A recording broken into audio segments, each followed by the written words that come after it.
Targhib, kitab Targhib ini matan Fathul Qaib. Faslun swijine pasal wa yalzamu fil mayyiti arba'atu asya. Wa yalzamu fil mayyiti arba'atu asya.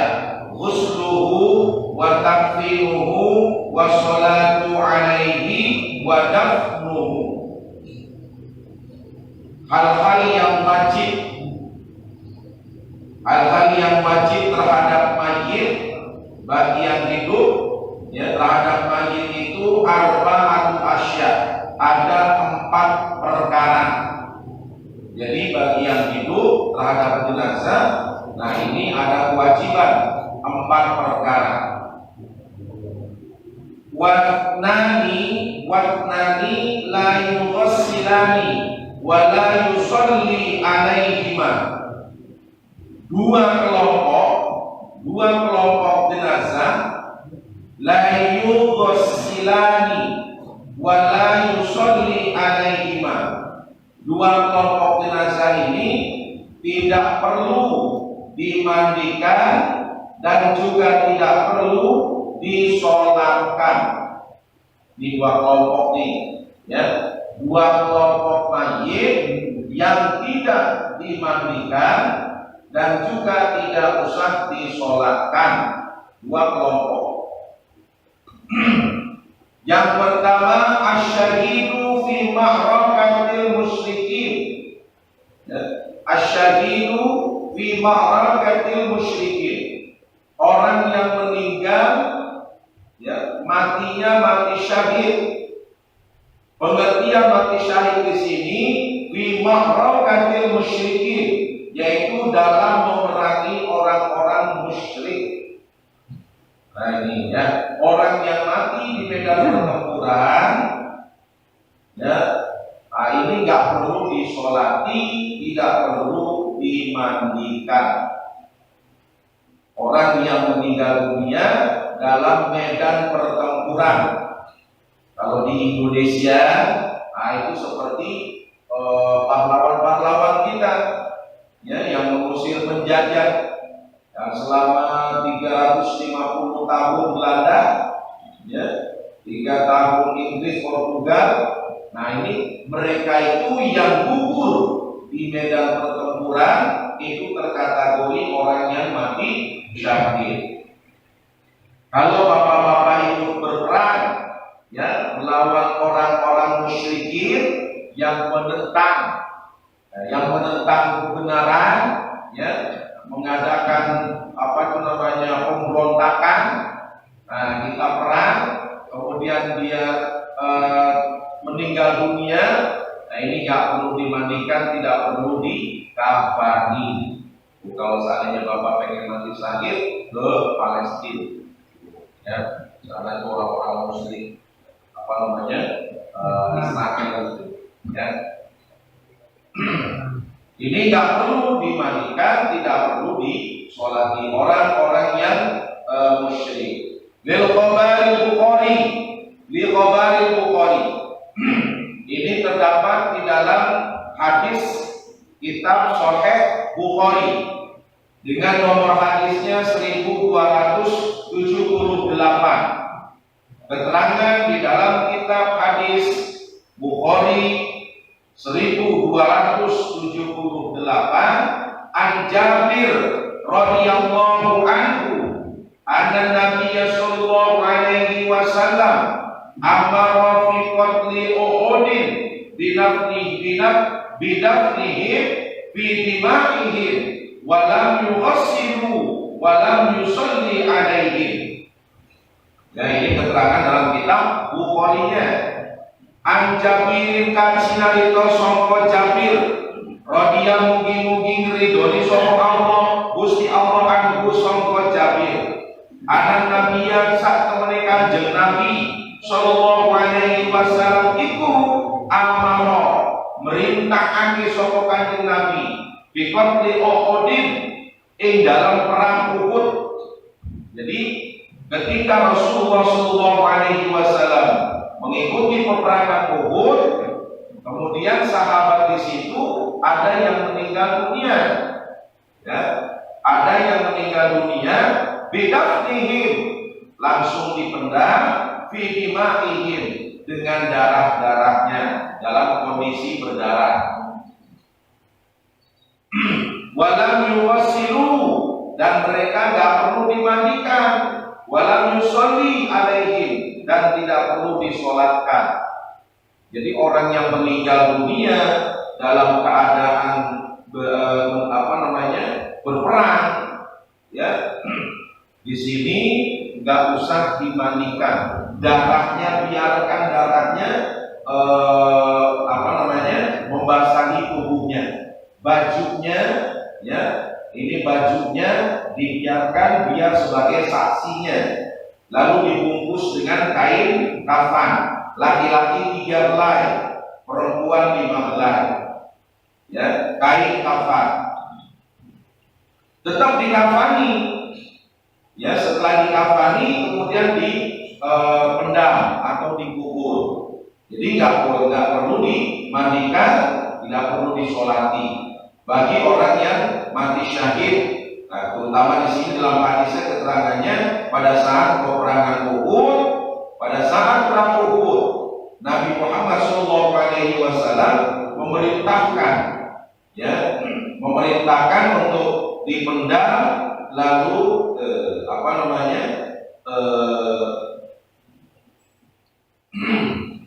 dikafani, kemudian langsung dipendam, tidak usah dimandikan dan tidak usah disolati. Jadi biarkan tubuhnya itu berlumuran darah, ya, kemudian bajunya dibiarkan langsung dikafani, ya, langsung dipendam. Ini orang yang matinya mati syahid, tapi syahidnya terkategori dunia akhirat, yaitu di dalam memerangi orang-orang kafir, ya. Ini pada saat perang Uhud, ya. Bagaimana kalau orang yang matinya COVID-19 termasuk mati syahid enggak? Ya. Orang yang meninggal dunia karena COVID-19 itu tidak mati syahid. Ya, syahidnya fidurnya, ya, matinya mati syahid fidurnya. Nah, orang yang meninggal mati COVID ini berarti harus 4-4-nya dilaksanakan. Ya, orang yang meninggal dunia karena COVID ini harus 4-4-nya dilaksanakan. Ya dimandikan, ya dikafani, ya disolatkan, ya dimakamkan. Tuh, ya. Jangan orang yang meninggal dunia karena COVID dia tidak dimandikan, seperti orang yang mati syahid dalam peperangan. Tidak sama, ya. Tidak sama orang yang meninggal karena COVID dengan orang yang meninggal karena dalam medan pertempuran, itu tidak sama. Harus dimandikan orang yang meninggal karena COVID. Bagaimana? Apakah harus dikafani juga? Ya, tetap dikafani. Orang yang meninggal dunia mati syahidnya peperangan saja pakai dikafani. Kenapa orang yang COVID tidak dikafani? Nah, ini ada apa nih ceritanya? Ya, harus dikafani karena orang yang COVID ini tidak terkategori orang yang mati syahid dalam pertempuran. Ya, kecuali kalau seandainya dia kena COVID pada saat berperang. Nah, ini darah-darahnya nggak usah dibersihkan. Ini harus dikafan. Gimana? Apakah tidak harus disolati seperti orang yang mati syahid di dalam pertempuran ini? Tetap wajib disolati. Ya, karena orang yang meninggal COVID di sini tidak termasuk orang yang berkategori mati syahid yang tidak perlu dimandikan dan tidak perlu disolati. Nah, ini para bapak jamaah sekalian, ya. Jadi ada dua kelompok jenazah yang tidak perlu dimandikan dan tidak juga disolati. Asyhid, orang yang mati syahid fi ma'rakatil musyrikin, dalam memerangi orang musyrik. Ini dalilnya, dasarnya diambil daripada hadis Rasulullah Sallallahu Alaihi Wasallam. An Jabir radhiyallahu anna Nabiy Sallallahu Alaihi Wasallam amara fi qatli Uhudin binafdihim fi dima'ihim, dengan darah-darahnya, ya. Walam yughsilu walam yusalli alaihim, enggak perlu dimandikan dan juga tidak usah disolati, langsung dipendam, ya. Para bapak jamaah sekalian, bila kita, ya, menyolati, mohon maaf, bila kita menyolati jenazah di pagi, ya, bila kita menyolati jenazah, kalau seandainya nyolatinya di rumah ataupun di masjid ataupun di musola, ini mungkin aman kondisinya, ya, kondisinya aman.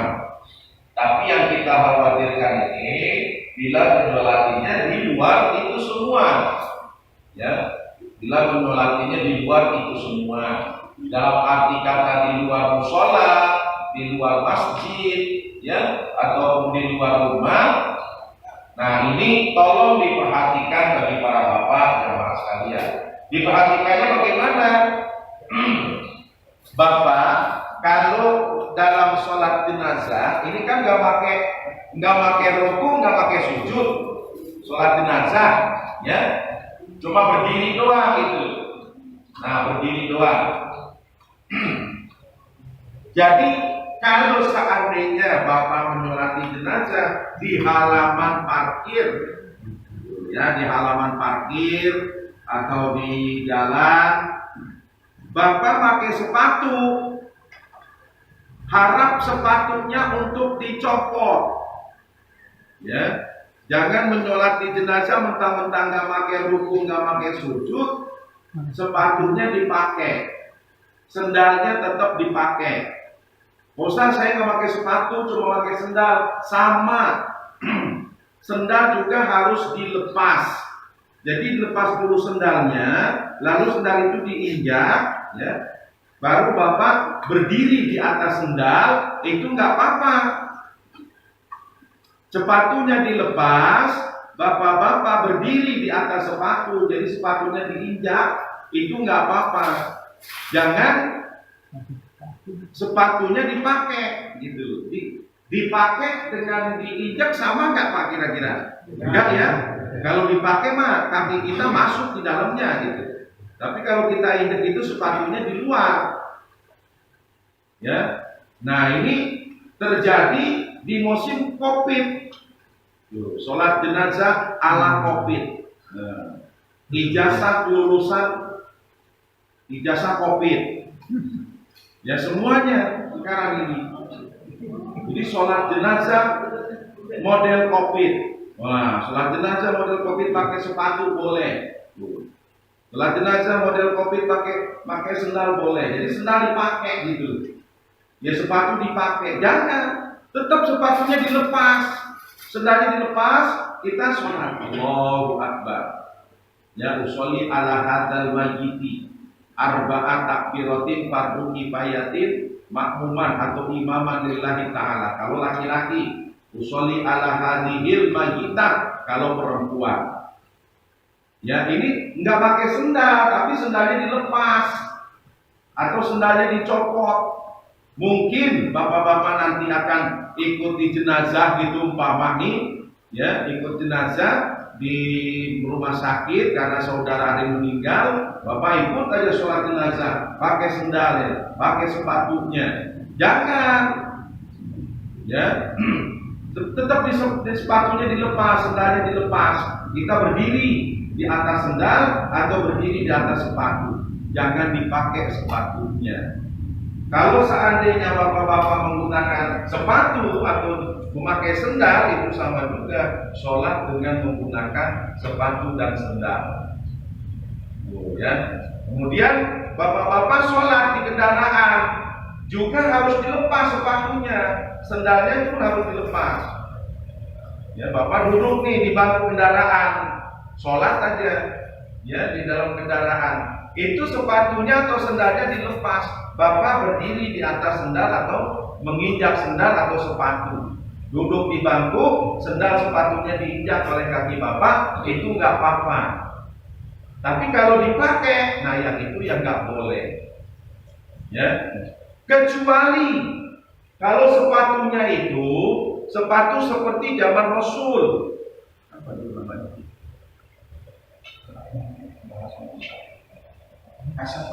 Namun itu pun dibersihkan dulu gitu. Pada saat berwudu itu pun dibasuh. Nah sekarang bapak-bapak kalau berwudu sepatunya dibasahin, mau nggak kira-kira? Nah, kan enggak. Atau sepatunya itu kan mudah dicopot, mudah dipakai.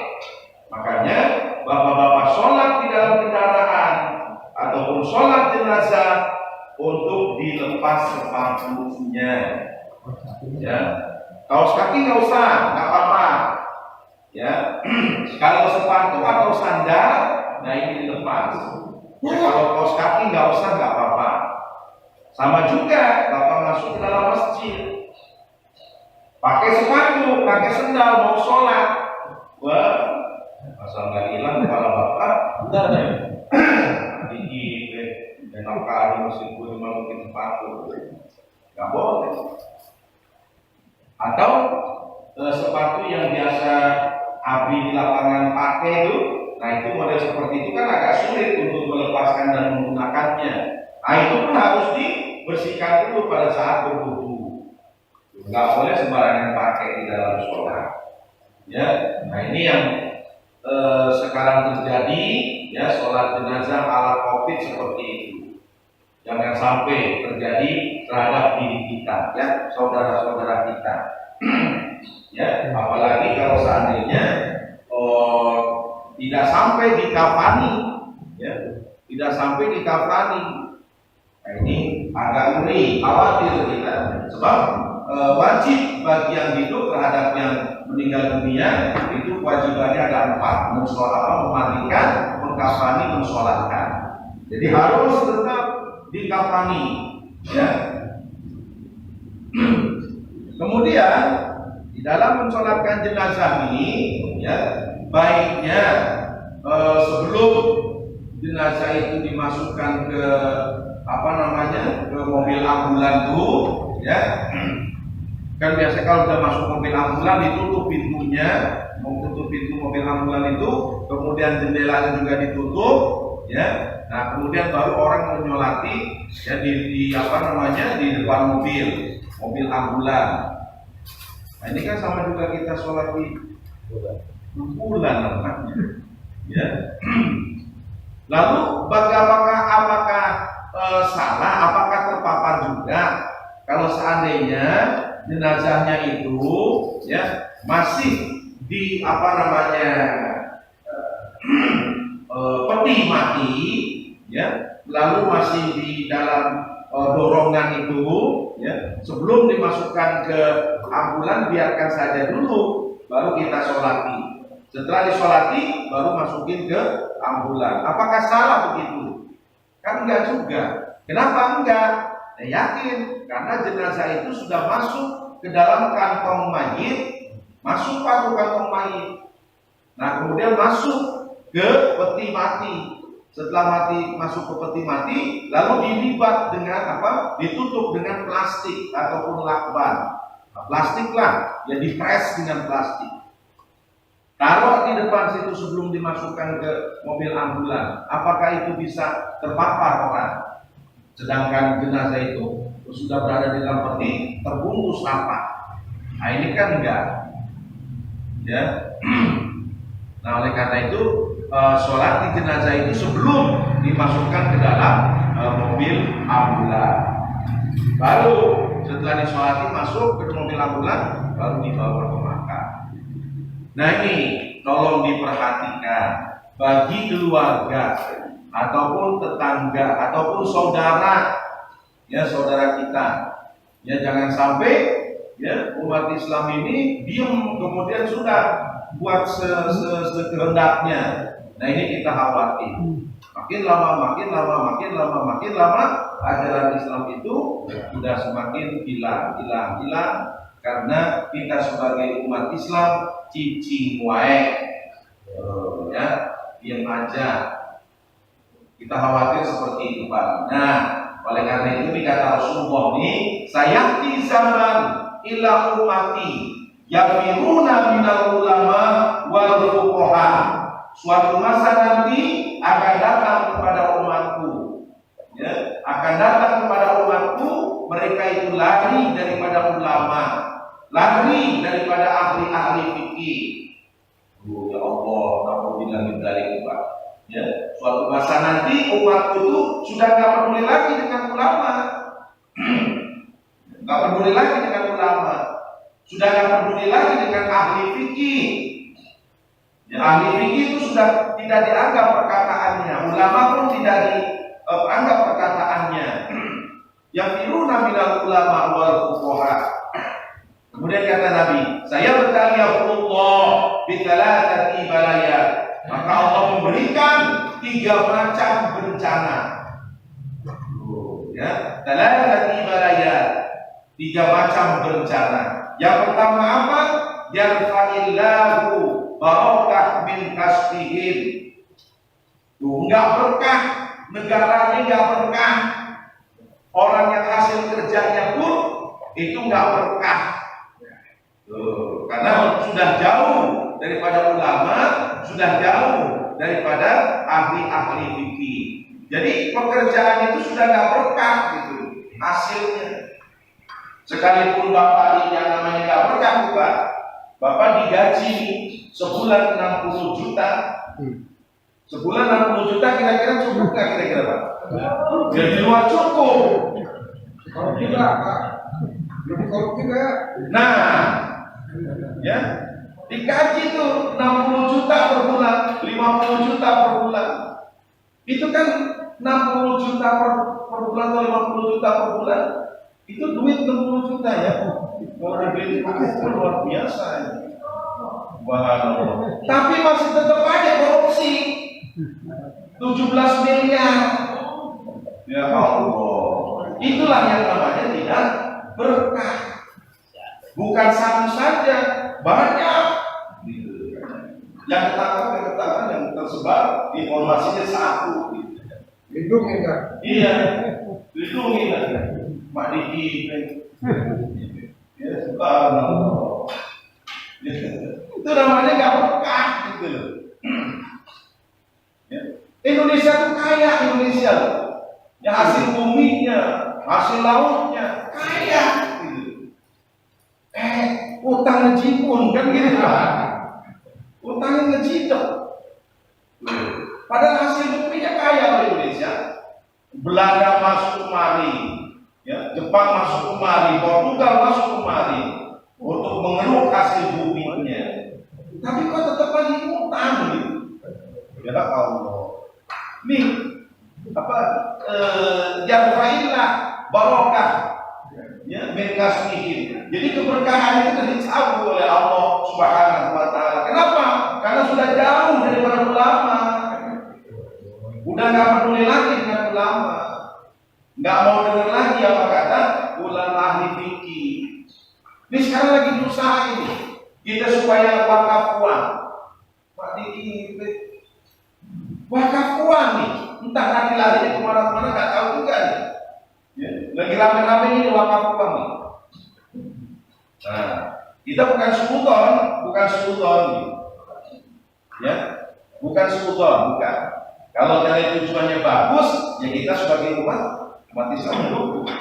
Takutnya gitu. Ini yang jadi apa namanya itu trauma kita, ya, yang menjadi trauma kita tuh takutnya gitu. Ya, ditakutnya seperti itu. Nah, disinilah para bapak yang mahal sekalian, ya, tolong dari masa kecil, ya, permasalahan kecil ini sholat jenazah sudah diberikan tuntunan seperti itu, jangan dirubah-rubah. Karena di sini di dalam ilmu fikih, ya, diterangkan orang yang nggak usah dimandikan, nggak usah disolati, itu 2, orang yang mati syahid dan syahidnya itu meninggal dunia di medan pertempuran. Tetap dikafani dengan bajunya. Orang yang mati syahid saja tetap dikafani, gitu kan? Kenapa orang yang meninggal COVID nggak dikafani? Bukan gitu. Jadi pertanyaan begitu. Ya, orang yang sholat jenazah itu, ya, nah ini dilepas sepatunya, dilepas sendalnya, baru kita sholat jenazah. Ini tuntunan di dalam kitab fikihnya. Lalu kalau seandainya kita langgar mereka peduli lagi, ya sudah, ya. Maka kata Nabi Muhammad itu, ya ta'illah barokah minas sama. Allah mencabut keberkahannya dari langit. Kalau Allah sudah mencabut keberkahan, ya sudah. Ya. Kemudian wa yusallitullahu sultanan dzalima. Allah memberikan pemimpin yang zalim. Nauzubillah min dzalik. Ya, nauzubillah min dzalik. Kemudian yakhruju minad dunya bi ghairi iman. Meninggal dunia tanpa membawa iman, atau meninggal dunia bukannya husnul khotimah tapi su'ul khotimah. Kalau meninggal dunia su'ul khotimah, ya sudah, jangan diharapkan masuk ke dalam surganya Allah. Tidak ada harapan, kecil kemungkinan masuk ke dalam surganya Allah. Kenapa? Karena su'ul khotimah. Yang kedua, yang gak perlu dimandikan, gak perlu disolati. Yang kedua, wasibtu, ya, sikat. Nah ini sikat. Sikat itu bayi yang masih berumur 4 bulan dalam kandungan, bukan 4 bulan lahir, bukan. Tapi kandungannya itu berusia 4 bulan gitu. Ibunya keguguran, tapi usianya 4 bulan. Nah itu sikat, sudah menjadi bahan darah kental lah ya, sudah 4 bulan itu. Dia kata 4 bulan itu sudah ditiupkan ruhnya. Nah itu usia 4 bulan, ya, memasuki 5 bulan itu sikat. Jadi nggak perlu dimandikan, nggak perlu disolati. Keguguran itu langsung kafani dan dipendam. Nah ini 2 kelompok itu, ya, orang yang mati syahid dan sikat. Nah ini nggak perlu dimandikan dan juga nggak perlu disolatkan. Selain daripada itu semua sama, 4 perkara dilaksanakan. Nah, para bapak jamaah sekalian, ajma'al muslimun, ya, bersepakatlah para ulama ala wujubi hadhil umur arba'atu wujuban kifayah. Ya, kesemuanya ini 4 perkara ini hukumnya wajib kifayah. Ya, wajib kifayah atau fardu kifayah. Apa yang dimaksud fardu kifayah? Mensolati, mengkafani, memandikan, memendam jenazah, itu hukumnya wajib kifayah. Jadi yang dimaksud wajib kifayah itu cukup beberapa orang muslim saja yang melakukan. Bukannya kewajiban per individu. Ya. Kalau kewajiban per individu itu namanya fardu ain. Ya, fardu ain itu kewajiban per individu. Tapi kalau fardu kifayah itu cukup dilakukan oleh beberapa orang saja. Seperti santai. Ya, ada yang meninggal, kemudian yang menyolatinya cuma 1 orang. Ya, ini umpama, tapi yang kita nggak terjadi. Ada yang meninggal dunia, tapi yang menyolatinya cuma 1 orang doang, gitu, ya. Di 1 RW itu nggak terkena dosa semua, karena kenapa? Sudah diwakili oleh 1 orang tadi. Tapi 1 RW ada yang meninggal, 1 RW itu nggak ada yang menyolati, maka 1 RW itu dosa semua. Itu fardu kifayah. Ya, 1 RW ada yang meninggal nih, tapi nggak ada yang menyolati, 1 pun nggak ada yang menyolatinya, maka 1 RW itu terkena dosa. Itu fardu kifayah. Kalau seandainya yang meninggal dunianya orang non Islam bagaimana? Ya nggak perlu, gitu karena terhadap non Islam itu nggak ada kewajiban, gitu. Apa Pak Haji? Tadi kan satu RW meninggal semua. Yang dosa siapa? Meninggal? Tadi kan satu RW meninggal semua. Nggak ada yang mati. Oh iya, ya. Umpama satu RW, ya. Mungkin salah ucap saya atau salah dengar kali. Ya, salah ucap saya kali. Iya, karena satu RW meninggal. Ya. Umpama ya satu RW ada yang meninggal. Ya, gitu maksud saya. Ya, mungkin saya salah ucap atau salah dengar kali gitu kali. Ya, satu RW ada yang meninggal, nggak ada yang melatih semua gitu loh. Tapi bagus Pak Haji jadi nggak ngantuk ya. Kalau begini kan jadi hidup apa namanya nonton semua gitu kan. Bagus Pak Haji, bagus. Kupingnya di samping. Orang bilang satu RW. Iya. Betul. Jadi kalau satu RW ada yang meninggal, nggak ada yang melatih semua. Iya, ada yang meninggal, yang melatihnya satu orang, berarti gugur dosanya. Tapi satu RW nggak ada yang melatih semuanya, gitu. Satu RW nggak ada yang melatih semua, maka semuanya terkena dosa. Makanya Pak, kalau ada yang meninggal dunia, ya kita sholati, walaupun hanya beberapa orang. Jangan berpandangan, wah, dia kan umat Islam tapi mabuk, nggak perlu. Nah, jangan. Selama dia umat Islam, tetap wajib disolati. Ya, sekalipun perilakunya itu, gitu loh. Ya, di luar keinginan tidak kesukaan kita, tetap kita wajib untuk menyolati. Itu fardu kifayah. Ya, mudah-mudahan. Ya. Ya. Jadi dikatakan umpama